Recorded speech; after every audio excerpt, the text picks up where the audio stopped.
Good afternoon. Thank you so much for coming. And we are just so blessed with this day. I was worried all week that, number one, there wouldn't be any cherry blossoms left because it was raining and blowing so hard. Number two, that it would still be raining today. And the sun's out and there's still cherry blossoms left. So thank you all for coming, and thank you, cherry blossoms, for being with us today. Today I wanted to commemorate my parents. My parents always used to have a flower viewing party called Ohanami in the springtime. Some of you remember those days. And it used to be in May. So with global warming, it's April this year. It's the first time we've had it this early.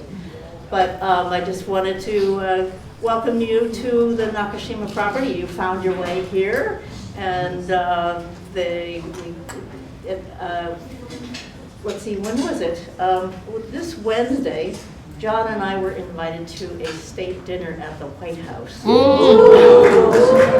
Wow. We had given a small table to the Prime Minister of Japan. They called us, no, they didn't call us. They emailed us about 3 weeks ago and said they would like us to make something for the Prime Minister. And I said, well, what do you want? And they said they wanted something that's very American. So I said, we have 2 pieces of wood left from the Columbus oak tree, which used to live down the road. It used to be my father's favorite tree, and it died right after he died in 1990.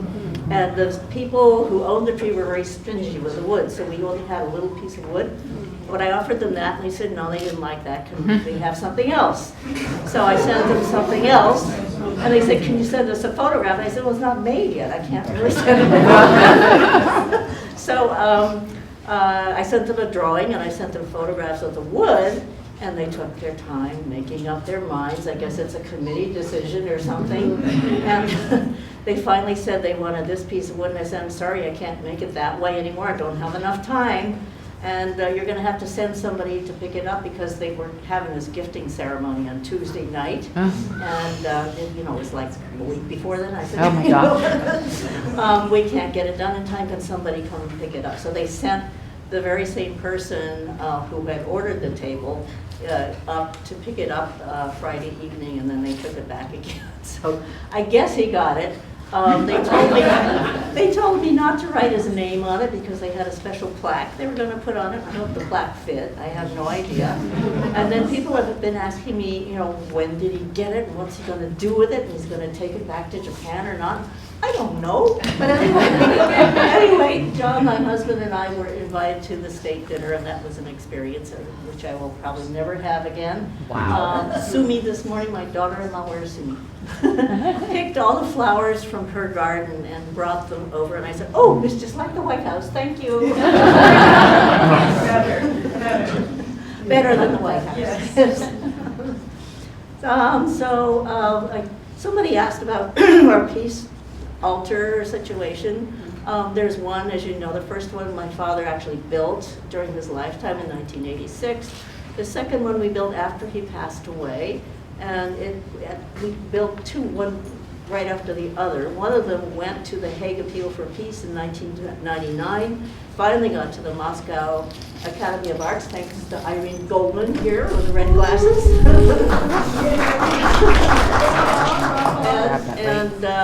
We also got one to Oroville, India, which is the offshoot of the ashram where my father was during the 1930s. And he built the first reinforced concrete building in India in 1936 when he became a disciple of Sri Aurobindo when he was it was on his birthday, which was May 24th, when he was 38. So we have some memorabilia around here. There are special pieces of wood, which my father had saved and treasured during his lifetime, which we are probably not going to be making into furniture. We do have a lot of other wood that we've been using. And then this is the cross that my son Rue made for my father when he died in 1990, and it was down at the grave site for many years until the bottom of it rotted away, so we made a stone memorial for him. But we brought this back because his name, Sundarananda, is the name that the Sri Aurobindo gave him in whatever it was, when he was 38. And so I also found some photographs of my brother, Kevin, who passed away in 2020, and my mother, who passed away in 2004, and Dad, who passed away in 1990, so that they would sort of be with us today. And we've been having, it was the beginning of our tour season this week, so it's been really busy. And it's interesting that there are places in the world that have a certain presence, and you sort of feel the history of the people who've lived there and been there and done things. And this place has that kind of a presence too. So I feel like Mom and Dad and Kevin are still with us, and you all came to be with us, and we're very grateful that you came. We do hope we'll be making another peace altar. I've made friends with somebody from South Africa, and I'm hoping that that will bear fruit someday. But if anybody has any other ideas for other I also want to go to the South Pole, but maybe South America would be a good spot to put something somewhere. But anyway, that's where we are. And Miriam Beloff is one of our board members from long ago, came, and she wanted to do a short meditation. And then Glenn Swan, who is here, is going to give us some music and a little background on the shakuhachi. He has two of his instruments standing here. It's they're bamboo flutes, and they have quite a history. So please relax, enjoy the afternoon, and there's lots of food and drink for afterwards. So please stay around afterwards and enjoy the cherry blossoms outside. Thank you. It's wonderful to see so many people on such a beautiful day. I want to say that Mira, though, has been very humble. There is, when President Obama was in the White House, she was contacted by his interior decorator, who wanted the Obamas to have a private table in their private living room area. And Mira agreed, and she made a very beautiful table, which is a miniature of the altar for peace that's at St. John the Divine. Wow. And the Obamas obviously enjoyed it, I guess had a lot of drinks on it or whatever. And so I wanted to mention and that. it went to his law office after he left. Is that where it is? Yes. In fact, there was a great conversation with President Obama and one of the other presidents over the table. Does anyone remember who that was? Julian had found that picture. In any case, so Mira herself is a very honored and respected woodworker, feminist in her own right, so I really want to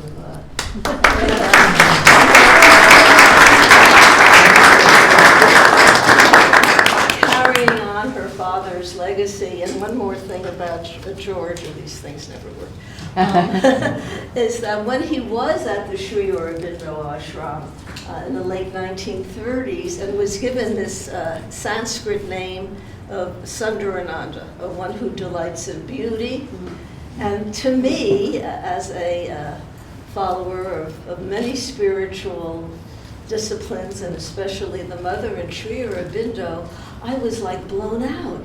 Why? Because Sundarananda means in Sanskrit, one who delights in beauty. Okay? So George was a young guy. He didn't really know what he was going to be doing, but we all know now in retrospection that George became world famous for creating things of beauty.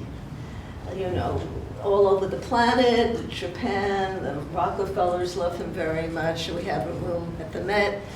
You know, he's all over the place.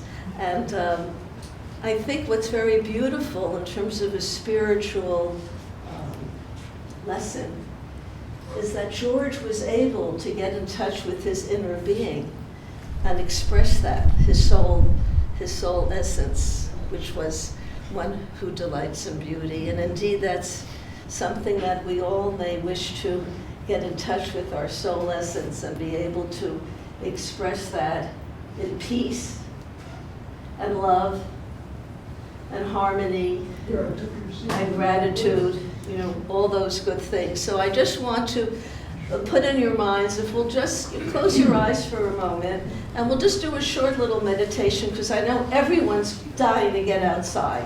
And if we knew it was going to be this warm, we would have had you bring your bathing suit so we could have gone swimming, and maybe in the summer. But that will cost much more money. So close your eyes and just relax. It's your feet on the floor, your spine erect. And what we're going to do now is just breathe out our distractions, pulling the abs in. I'd like to start with this very simple release of tension, and then we're breathing in the glorious day we have been given. And I'm into pink right now, and pink cherry blossoms and magnolias. So let's breathe in pink, color of love, optimism. Again, breathe out your distractions, sitting comfortably in these chairs, feet flat, parallel if possible. And again, now we're just breathing in the love, the beauty. I can feel it just streaming down from George and Marion and Kevin. At the ashram, there was a brilliant French Jewish woman named Mira Richard, who eventually became the mother or the organizer of the ashram, and she had many, many spiritual and mystic and intellectual powers, but one was her connection to flowers. She very much felt that flowers and nature were a very pure expression of the divine in the physical world. And what do cherry blossoms mean? They mean the beauty of nature. That's the meaning she gave. The mother had also lived from Paris. She went to Japan for a long time also. And then eventually the ashram in Pondicherry, India. So nature is happy to be beautiful. I want you to concentrate on that for a moment. Breathing out, breathing in, the concept of the cherry blossom. Nature is happy to be beautiful.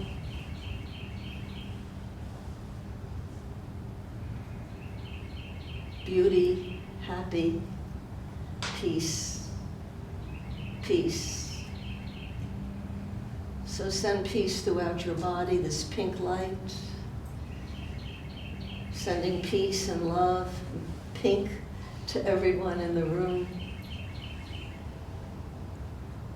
And to our dear, sweet planet,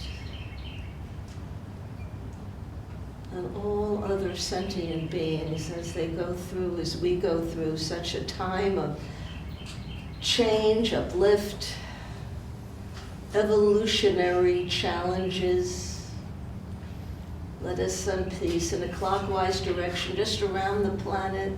Let it soak all over the planet, sending peace to all sentient beings, trees, fish in the seas, birds in the sky.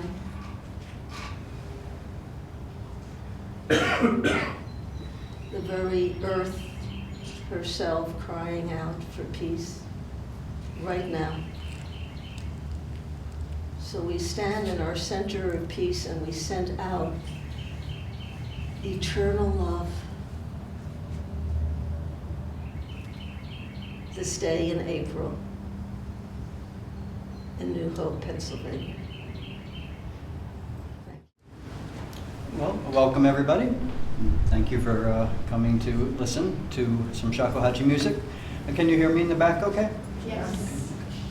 So my name is Glenn Swan. Shoyu is my professional name, my shakuhachi name that I was given by my teacher, Kawase Junsuke III, when I attained Shihan level. Sho is actually a gagaku instrument in the court music that has it's kind of almost like an organ sort of sound, and Yu is friend. Basically, if you take the characters of the subradicals of Sho, it means bamboo life, and that's the meaning that he kind of wanted to give to me as a name.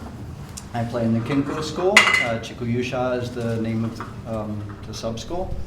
And I've been playing, started in 1994, and as I said, I got my Shihan license in 2011, so it means I'm licensed to teach and pass on the Kinko school tradition officially. So I thought today to kind of just give an overview of some of the types of shakuhachi music, different moods and different genres of music on a few different types of flutes also, so you can hear different tone colors and make it all, aside from just being an entertaining, hopefully musical experience, also a little educational as well, because most people don't have much knowledge of shakuhachi, and having context for the pieces really can make a difference to appreciating them versus not. So the first piece I would like to play today is a 20th century piece written sometime in the 1920s, I believe, by Yoshida Seifu. And I feel a strong connection to Yoshida Seifu because this is my main shakuhachi flute.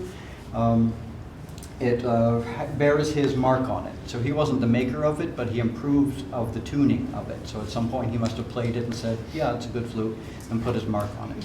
So he's a pretty big name in historical shakuhachi making. Historical shakuhachi generally. This piece is very, very interesting. It's called Inori, or prayer. And the story goes that a Polish count wanted to put on a ballet about Greek shrine maidens in ancient Greece and wanted some kind of exotic music, so he decided on, of course, Japanese shakuhachi music for some reason. It's in gagaku tuning, so the court music, which is a very much ancient sort of pan-Asian music. So all of those things together, to me, make it, well, aside being a prayer for world peace, essentially, a very international type piece. It's divided up into a few sections. The first is an introduction, then it's the shrine maidens dancing, singing, where the ballet would be happening. Then there's a section of a sort of happiness if the prayers are received. Then a little bit of doubt. What if the prayers are not received? And then a resolution, the prayers were received, so ending well. So, Inori on the 1.8 size standard key shakuhachi.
So just this is an example of shakuhachi notation. Oh, wow. See, a Kinko school shakuhachi notation. Wow. So it's written in Japanese katakana.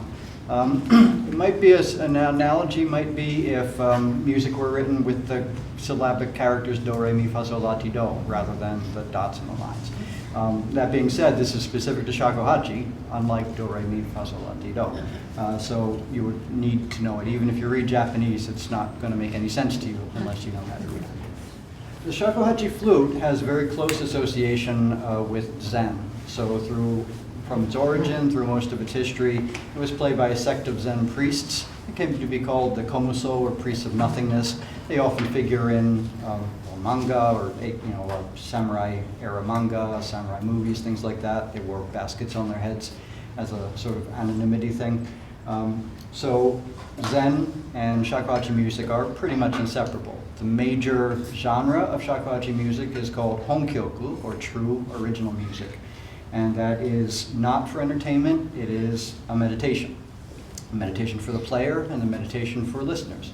It would be used, say, for alms begging, things like that, various contexts that outside of the temple, the komuso temples, shakuhachi might be heard. So the next two pieces I'd like to play are true honkyoku pieces.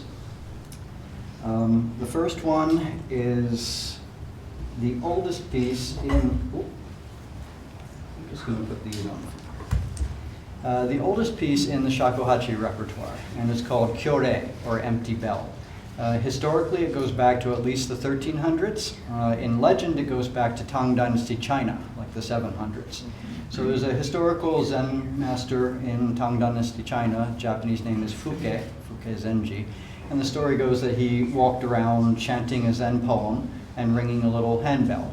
And the poem was, if brightness comes, strike. If darkness comes, strike. Whatever quarter it comes from, hit it like a whirlwind, and if something comes out of nothing, cut it down with a scythe. So he's chanting this poem and ringing this bell, and then his disciple plays a mimicking of Fuke's bell on his flute, and that's false bell, kyore, empty bell. So a kind of yearning of the disciple for the enlightenment of the master is basically the meaning of it, if we give it meaning. So this is in the Meian school, which is the older school of shakuhachi playing. It's rather unornamented, very simple, very, very meditative. So best to treat it that way, just continuing the meditation energy that we have here. Just settle into it, see where it takes you. I'm going to play it on a shorter flute, has a higher key, higher register, and this is an older flute. So the original shakuhachi were more this length. They weren't the modern standard length shakuhachi being this one. So a little closer to what the original would have been. And this flute, my teacher believes, is about 150 to 200 years old. So Meiji, maybe Edo period. Kind of hard to tell, but it has a very interesting sound quality to it. Oh, and for the honkyoku pieces, better to just let them drift off into silence. No need to applaud at the end. Just kind of let that be. I'm just going to blow a note or two on it to get used to the difference.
the next piece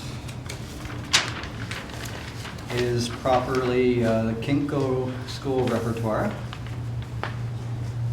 Just try to arrange this to hopefully not get it blown off.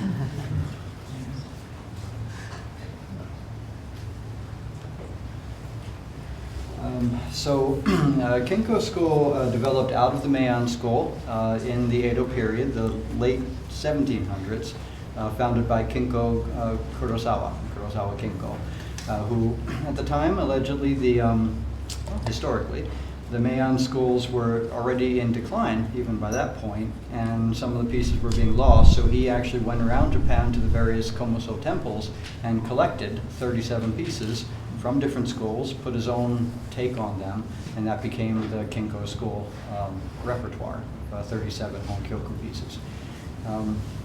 So this one is called Ginryu Koku. Koku is empty sky, and there are several pieces with the name Koku in it, meaning basically enlightenment, satori, empty sky. Ginryu means chanting dragon. So taken just at face value, chanting dragon, empty sky, just a really beautiful image. It could also be, though, that Ginryu was the name of a komuso, and this was his version of koku. So could go either way. I'm going to play it on this other flute. This is a slightly longer one, 1.9. This one is from the early 1900s. My main flute's from the 1920s-ish. As I said there earlier, this one was maybe 200 years old. This one probably the early 1900s. And again, a sort of komuso flute, the kind of simple, different kind of sound to it. Major difference is that this one has G paste on the inside. So it's actually the inside of the natural bamboo is lined and formed to make a more precise tuning to play with other instruments, koto shamisen, or even Western instruments.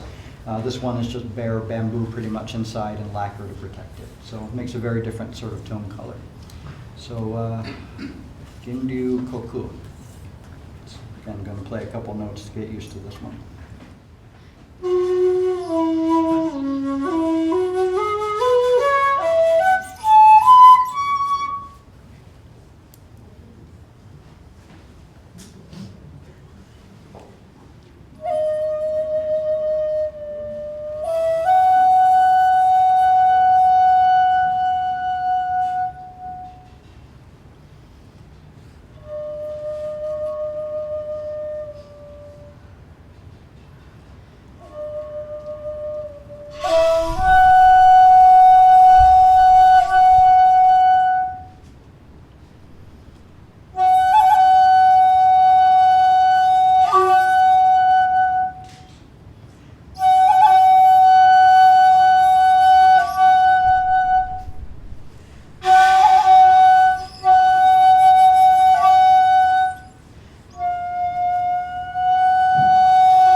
was the short edited version, by the way.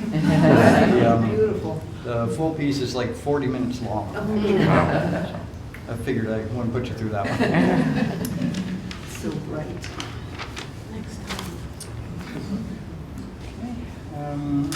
So, the next piece is rather different vein. So initially, shakuhachi was only allowed by the shogunate to be played by licensed komuso. So the komuso were a licensed sect. They were the only ones who were allowed to play it officially, and they could only officially play the Zen music on it. However, it came to be that shakuhachi became an ensemble instrument in with shamisen and koto sometime during the Edo period. So in spite of the ban on it, it became an entertainment musical instrument as well, typically associated with geisha music, jiuta, which has usually shamisen singing, sometimes other accompanying instruments, and a dance to it. So this piece, Kurokami, or Black Hair, is a very, very famous jiuta piece. So normally it would be played with shamisen and singing as the main thing, and shakuhachi would just be accompaniment. But it really has a beautiful melody, and I believe it works as a shakuhachi solo piece also. It's a very old jiuta piece. It's one of the earlier ones, so definitely, I'm not sure exactly, but probably late 1700s, I believe, or 1700s at some point. I brought a translation of the words because if it was sung, obviously the words would convey a lot of the emotional context and meaning of it. And this is very typical of jiuta genre pieces to have this sort of story behind it. It is the pillow we shared that night when I let down my jet black hair. That is the cause of my lament. When I sleep alone with my single robe to cover me, you are mine, he said. Not knowing the heart of a simple girl, the voice of a temple bell sounds into the quiet night. Awakening from an empty dream in the morning, how lovely, sweet, and helpless is my longing. Before I know it, the silver snow has piled up.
So to change vein a little bit again, kind of going back to our original starting point of the 1920s, early 20th century.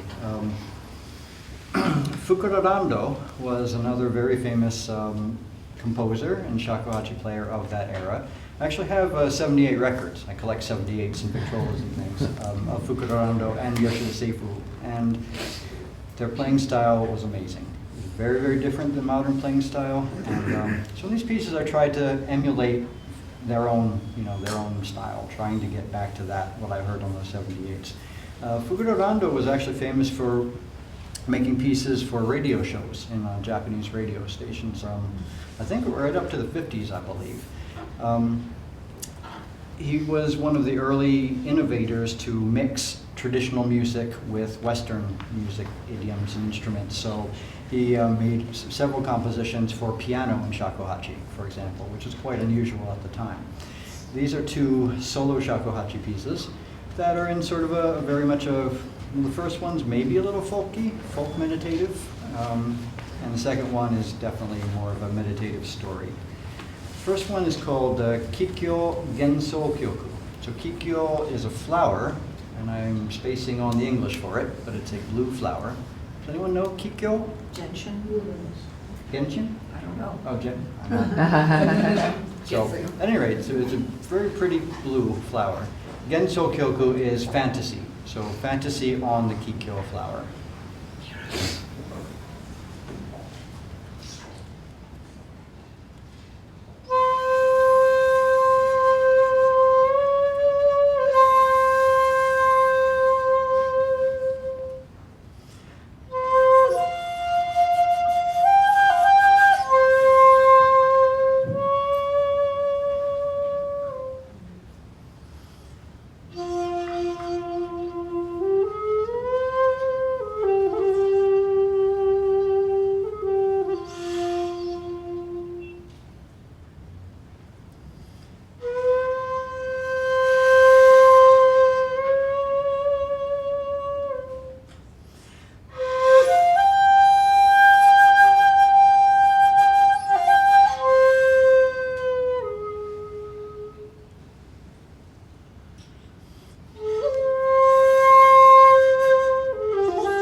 the final piece. So another one by Fukuro Rando. This one is called Tabibito no Uta, so Song of the Traveler. He does call it Honkyoku on the side here. It's written Honkyoku. Now, officially, that is not correct. You can only call Honkyoku in strict sense the Zen music from the past, but this would then be considered a modern Honkyoku. He basically has a little explanation on the side. The journey of life. So basically going through the beautiful scenery, the ups and downs, the trials, the terrors, the whatever, and then looking back over your life, remembering the highest points, remembering the beauty of the past, the springtime, etc. And that's his notes for the piece. So basically just to express the story of a life. So, Tabibito no Uta.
have time if anyone has any questions or? Oh, yeah, we have time. When my parents used to have these parties, they would not have a musical performance in the middle. Oh. And I didn't leave quite enough time, so Oh, okay, we have okay. plenty of time if anybody does have questions. I just want to make the comment that music to me is the ultimate Zen art, because once you hear it, it's gone forever, and it's kind of an embodiment of the concept of ichigo, ichie. You only have one moment, this moment, and it's gone. And cherry blossoms are the same way, which is why they're so valued in Japan.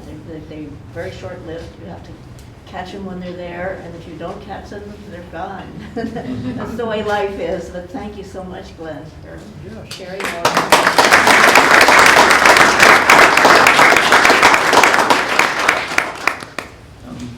Anyone have any questions? About I'm curious if the length of the composition would change or vary depending upon the player and their capacity of breathing.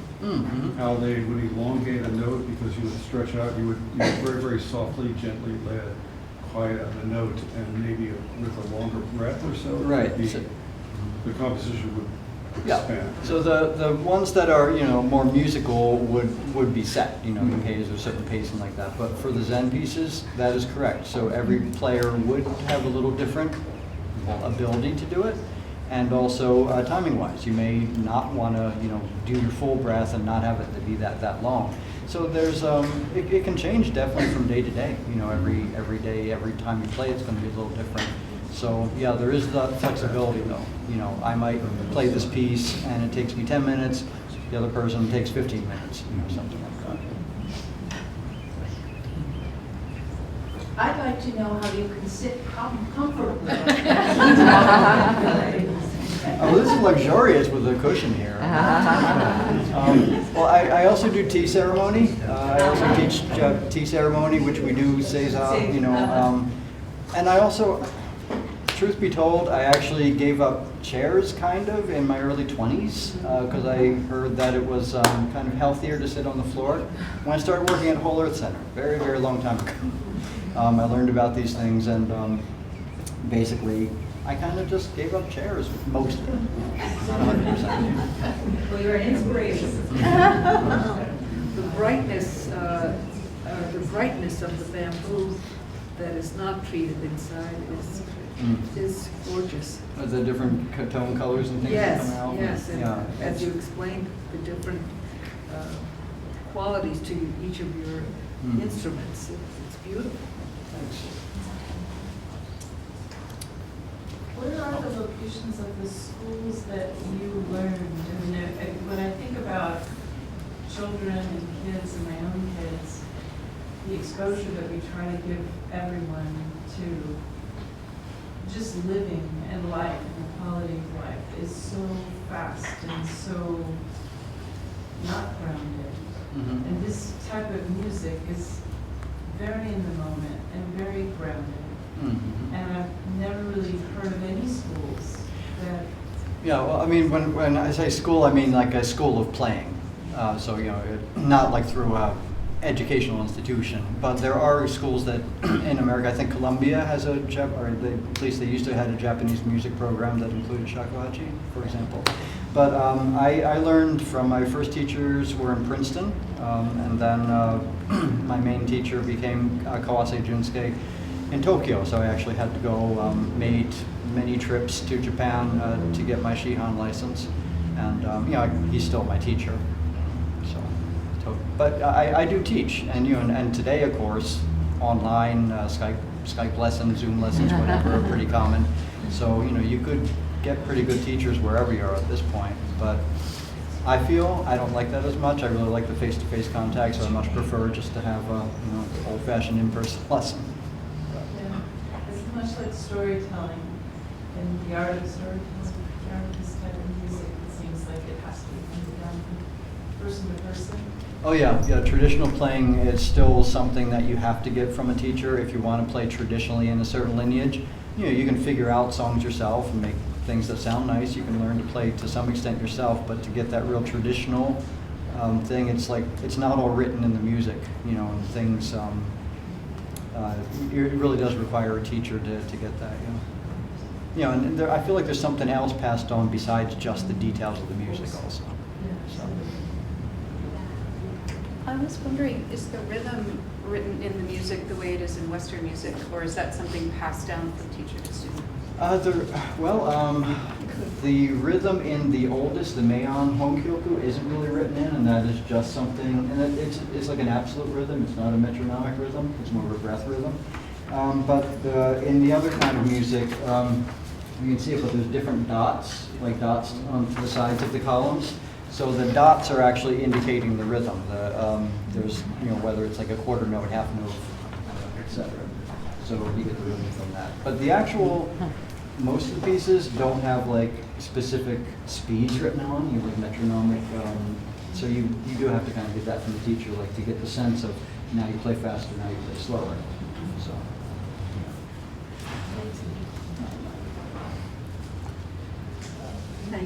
Thank you so Thank much. you.